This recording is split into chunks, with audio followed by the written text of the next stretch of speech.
재보궐선거 실태를 짚어보는 연속보도 오늘도 이어갑니다. 우리 세금이 들어가는 재보궐선거 비용 중에는 선거 기간에 쓴 돈을 돌려주는 선거 보전금도 상당 부분을 차지합니다. 그렇다면 지난 선거 때마다 후보들이 받아간 선거비는 얼마나 되는지, 만약 임기를 못 마치고 중도 사퇴한 경우에는 이 선거 보전금을 제대로 반환하고 있는지 그 실태를 취재했습니다. 이선영 기자입니다. 선거가 끝나고 후보자는 득표율이 10%가 넘으면 선거비의 절반을, 15%가 넘으면 선거비 전액을 돌려받습니다. 지난 6년 동안 경남 전체 재보궐선거 비용에서 선거 보전금으로 돌려준 금액은 3분의 1이 넘습니다.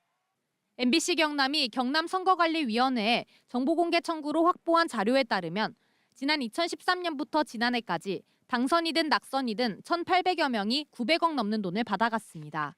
1인당 평균 5천만 원꼴입니다.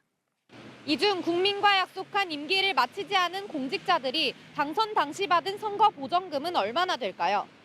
김경수 전 경남도지사는 20대 국회의원에 당선되면서 선거비 9천여만 원을 돌려받았지만 2년 만에 사퇴하고 도지사에 도전했습니다. 박원수 경남도지사도 2020년 21대 국회의원에 당선돼 1억여 원의 선거비를 돌려받았지만 국회의원 임기를 2년도 채우지 않고 도지사에 출마했습니다. 이번에도 경남에서 임기를 채우지 못한 선출직 공직자는 박일호 전 밀양시장을 비롯해 모두 6명.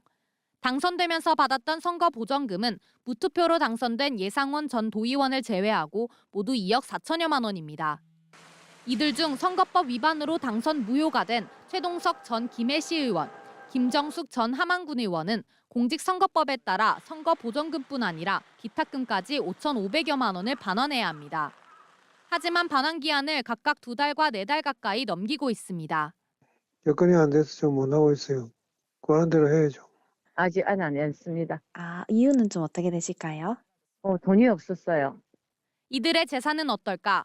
건물 여러 채와 토지까지 김정숙 전 군의원은 12억 원, 최동석 전 시의원은 14억 원이 넘습니다.